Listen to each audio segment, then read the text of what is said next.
ಮಧ್ಯಪ್ರಾಚ್ಯದಲ್ಲಿ ನಡೆಯುತ್ತಿರುವ Israel Iran ಯುದ್ಧ ಈಗ 6ನೇ ದಿನಕ್ಕೆ ಕಾಲಿಟ್ಟಿದೆ. ದಿನದಿಂದ ದಿನಕ್ಕೆ ಸಮರ ಭೀಕರ ಸ್ವರೂಪವನ್ನು ಪಡೆದುಕೊಳ್ತಾ ಇದೆ. ಇದುವರೆಗೂ ಕೇವಲ ಸಾಮಾನ್ಯ ಕ್ಷಿಪಣಿಗಳು ಮತ್ತು ಡ್ರೋನ್ಗಳ ಮೂಲಕ ನಡೆಯುತ್ತಿದ್ದ ದಾಳಿಗಳು ಇದೀಗ ಜಗತ್ತೇ ಬೆಚ್ಚಿ ಬೀಳಿಸುವಂತಹ ಹಂತಕ್ಕೆ ತಲುಪಿವೆ. ಪ್ರಸ್ತುತ ನಡೆಯುತ್ತಿರುವ ಯುದ್ಧದಲ್ಲಿ ಇದೇ ಮೊದಲ ಬಾರಿಗೆ ಇರಾನ್ ಇಸ್ರೇಲ್ ಮೇಲೆ ಅತ್ಯಂತ ಅಪಾಯಕಾರಿ ಕ್ಲಸ್ಟರ್ ಬಾಂಬ್ಗಳನ್ನು ಬಳಸಿದೆಯಂತೆ. ಕ್ಲಸ್ಟರ್ ಬಾಂಬ್ಗಳಿರುವ ಬ್ಯಾಲಿಸ್ಟಿಕ್ ಕ್ಷಿಪಣಿಗಳನ್ನು ಇರಾನ್ ಲಾಂಚ್ ಮಾಡಿದೆ ಅಂತ ಇಸ್ರೇಲ್ ಮಿಲಿಟರಿ ಅಧಿಕಾರಿಗಳು ಗಂಭೀರ ಆರೋಪವನ್ನ ಮಾಡಿದ್ದಾರೆ. ಕ್ಲಸ್ಟರ್ ಬಾಂಬ್ಗಳು ಅಂದರೆ ಸಾಮಾನ್ಯ ಬಾಂಬ್ಗಳಲ್ಲ, ಇವು ಆಧುನಿಕ ಯುದ್ಧ ಭೂಮಿಯ ಅತ್ಯಂತ ವಿವಾದಾತ್ಮಕ ಮತ್ತು ಕ್ರೂರ ಅಸ್ತ್ರಗಳು. 111 ದೇಶಗಳಲ್ಲಿ ಬ್ಯಾನ್ ಆದ ಬಾಂಬ್ ಇದಾಗಿದೆ. ಒಂದೇ ಕ್ಷಿಪಣಿ ಆಕಾಶದಲ್ಲಿ ಬಂದು ಒಡೆದು ಅದರೊಳಗಿಂದ 16 ಸಣ್ಣ ಸಣ್ಣ ಬಾಂಬ್ಗಳು ಮಳೆಯಂತೆ ಸುರಿಯುತ್ತವೆ. ಇದು ಸಾವಿನ ಮಳೆ ಅಲ್ಲದೆ ಮತ್ತೇನೂ ಅಲ್ಲ. ಈ ಹೊಸ ಅಸ್ತ್ರಗಳ ಪ್ರಯೋಗವು ಯುದ್ಧದ ಚಿತ್ರಣವನ್ನೇ ಬದಲಾಯಿಸಿದೆ ಅಂತ ಮಿಲಿಟರಿ ವಿಶ್ಲೇಷಕರು ಎಚ್ಚರಿಸಿದ್ದಾರೆ. ಆದರೆ ಇಲ್ಲಿ ಶುರುವಾಗಿರುವ ಅತಿದೊಡ್ಡ ಅನುಮಾನ ಅಂದರೆ ಇರಾನ್ನಂತಹ ದೇಶಕ್ಕೆ ಇಷ್ಟೊಂದು ಸುಧಾರಿತ ಕ್ಲಸ್ಟರ್ ಕ್ಷಿಪಣಿ ತಂತ್ರಜ್ಞಾನ ಎಲ್ಲಿಂದ ಬಂತು ಅಂತ. ಇರಾನ್ಗೆ ರಷ್ಯಾ ಅಥವಾ ಚೀನಾದಿಂದ ಈ ಮಿಲಿಟರಿ ತಂತ್ರಜ್ಞಾನ ರಹಸ್ಯವಾಗಿ ವರ್ಗಾವಣೆಯಾಗಿರಬಹುದು ಎಂಬ ದೊಡ್ಡ ಚರ್ಚೆ ಈಗ ಜಾಗತಿಕ ಮಟ್ಟದಲ್ಲಿ ಶುರುವಾಗಿದೆ. ಹಾಗಾದ್ರೆ ಈ ಕ್ಲಸ್ಟರ್ ಬಾಂಬ್ಗಳು ಅಂದ್ರೆ ಏನು? ಇಸ್ರೇಲ್ ಮೇಲೆ ನಡೆದ ದಾಳಿಯ ಭೀಕರತೆ ಎಷ್ಟಿತ್ತು? ಚೀನಾ ಮತ್ತು ರಷ್ಯಾ ನಿಜಕ್ಕೂ ಇರಾನ್ಗೆ ಸಪೋರ್ಟ್ ಮಾಡುತ್ತಿವೆಯಾ? ಬನ್ನಿ ಈ ವಿಡಿಯೋದಲ್ಲಿ ಎಕ್ಸ್ಕ್ಲೂಸಿವ್ ಆಗಿ ಪ್ರತಿಯೊಂದನ್ನು ಬಿಡಿಸಿ ಹೇಳ್ತೀನಿ. ನಾನು ಶಿವಮೂರ್ತಿ ಸುರಭ. ಇಸ್ರೇಲ್ ಮೇಲೆ ಇರಾನ್ನಿಂದ ಕ್ಲಸ್ಟರ್ ಮಿಸೈಲ್, ಆಕಾಶದಲ್ಲೇ ಕ್ಷಿಪಣಿ ಒಡೆದು 20 ಬಾಂಬ್ಗಳ ಮಳೆ. ಹೌದು, ಇಸ್ರೇಲ್ ಮೇಲೆ ಇರಾನ್ ನಡೆಸುತ್ತಿರುವ ಸರಣಿ ದಾಳಿಗಳಲ್ಲಿ ಕನಿಷ್ಠ 1 ಕ್ಲಸ್ಟರ್ ಬಾಂಬ್ಗಳನ್ನು ಹೊತ್ತ ಬ್ಯಾಲಿಸ್ಟಿಕ್ ಕ್ಷಿಪಣಿಯು ಮಧ್ಯ ಇಸ್ರೇಲ್ಗೆ ಅಪ್ಪಳಿಸಿದೆ ಅಂತ ಇಸ್ರೇಲಿ ಮಿಲಿಟರಿ ಅಧಿಕಾರಿಗಳು ಹೇಳಿದ್ದಾರೆ. ಇಸ್ರೇಲ್ ನೀಡಿರುವ ಮಾಹಿತಿಯ ಪ್ರಕಾರ ಈ ಮಿಸೈಲಿನ ವಾರ್ ಹೆಡ್ ಭೂಮಿಯಿಂದ ಸುಮಾರು 4 ಮೈಲಿ ಎತ್ತರದಲ್ಲಿ ಆಕಾಶದಲ್ಲೇ 2 ಭಾಗವಾಗಿ ಸೀಳಿದೆ. ಬಳಿಕ ಅದರಿಂದ ಸುಮಾರು 20 ಸಣ್ಣ ಸಣ್ಣ ಬಾಂಬ್ಗಳು ಹೊರಬಂದು ಮಧ್ಯ ಇಸ್ರೇಲಿನ ಸುಮಾರು 8 ಕಿಲೋಮೀಟರ್ ವ್ಯಾಪ್ತಿಯಲ್ಲಿ ಚಲ್ಲಾಪಿಲ್ಲಿಯಾಗಿ ಬಿದ್ದಿವೆ.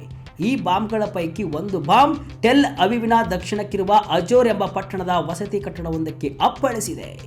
ಇದೇ ಸರಣಿ ದಾಳಿಯಲ್ಲಿ ಇದೇ ರೀತಿಯ ಪೆಲೋಡ್ಗಳನ್ನು ಹೊತ್ತ ಮತ್ತೊಂದು ಕ್ಷಿಪಣಿ ಟೆಲ್ ಅವೀವ್ ಬಳಿ ಅಪ್ಪಳಿಸಿದೆ. ಇದು ಇಸ್ರೇಲ್ ಪಾಳ್ಯದಲ್ಲಿ ಆತಂಕಕ್ಕೆ ಕಾರಣವಾಗಿದೆ.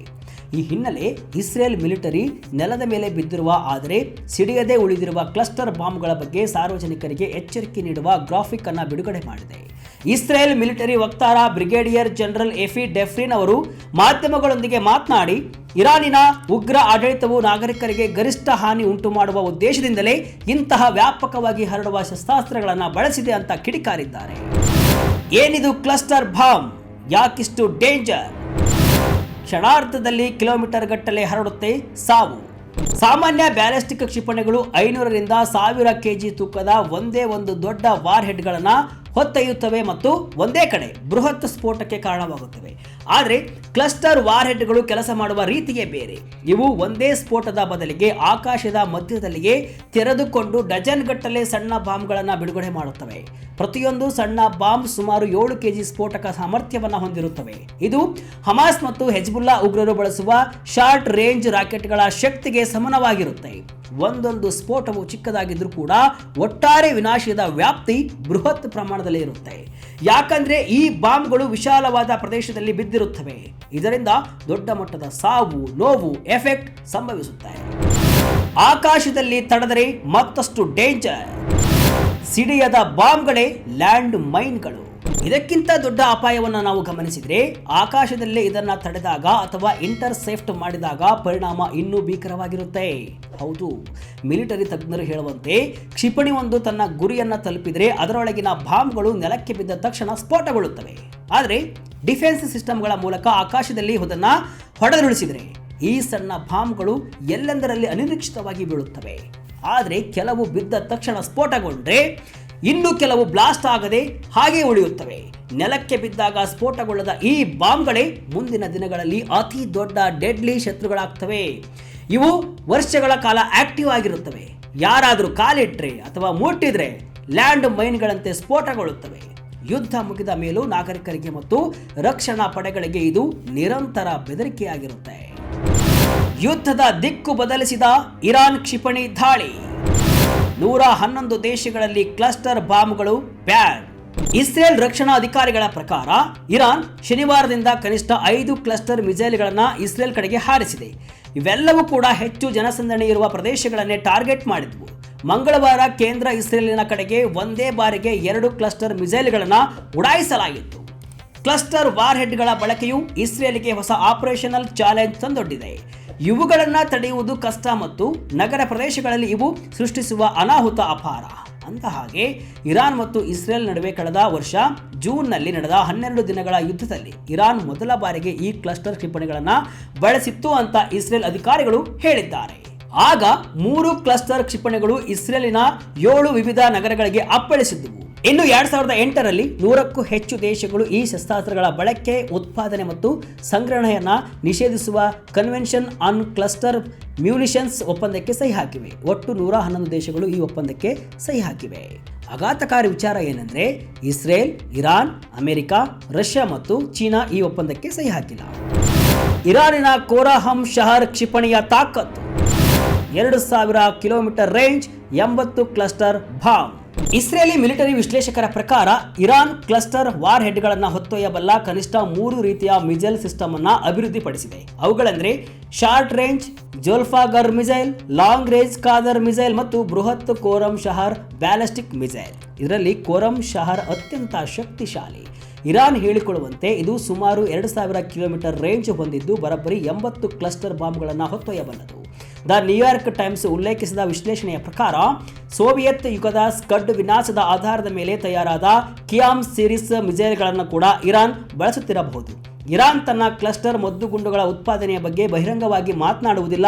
ಆದರೆ ಚೈನ್ಸ್ ಇನ್ಫಾರ್ಮೇಷನ್ ಗ್ರೂಪ್ನ ಗುಪ್ತಚರ ವರದಿಗಳ ಪ್ರಕಾರ ಇರಾನ್ ಬಳಿ ಬ್ರಿಟನ್ ಮೂಲದ BL 755 ಕ್ಲಸ್ಟರ್ ಬಾಂಬ್ಗಳು, ಪ್ರೋಸಾಬ್ 250 ಮತ್ತು KMGಯ ಡಿಸ್ಪೆನ್ಸರ್ಗಳಂತಹ ವಿದೇಶಿ ಕ್ಲಸ್ಟರ್ ಸಿಸ್ಟಮ್ಗಳು ಕೂಡ ಇವೆ.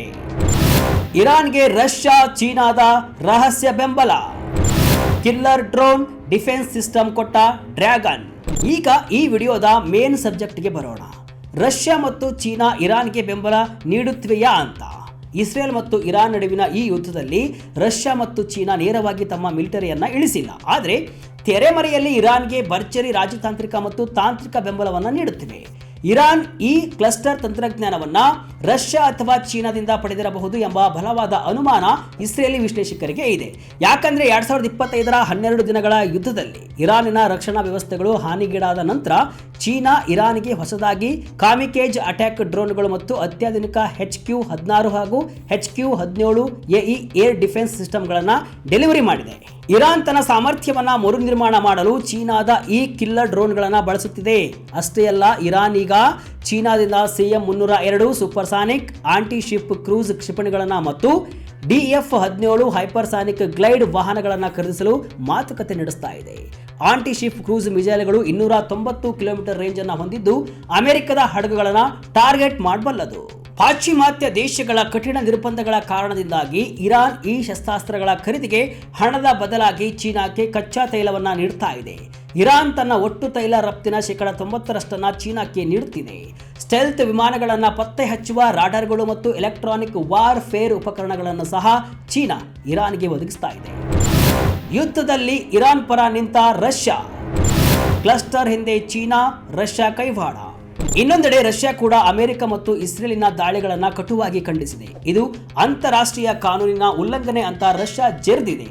ರಷ್ಯಾ ಅಧ್ಯಕ್ಷ ಪುಟಿನ್ ಅವರು ಇಸ್ರೇಲ್ ಪ್ರಧಾನಿ ನೇತನ್ಯಾಹು ಮತ್ತು ಅಮೆರಿಕದ ಡೊನಾಲ್ಡ್ ಟ್ರಂಪ್ ಅವರೊಂದಿಗೆ ಚರ್ಚಿಸಿದ್ದು ತಾನು ಮಧ್ಯವರ್ತಿಯಾಗಲು ಸಿದ್ಧ ಅಂತ ಹೇಳಿದ್ದಾರೆ. ಆದರೆ ರಷ್ಯಾ ಇರಾನ್ಗೆ ಮೌಖಿಕ ಬೆಂಬಲವನ್ನ ನೀಡ್ತಾ ಇದೆಯೇ ಹೊರತು ತನ್ನ ಸೈನ್ಯವನ್ನ ಕಳುಹಿಸುವ ಯಾವುದೇ ಸುಳಿವು ನೀಡಿಲ್ಲ.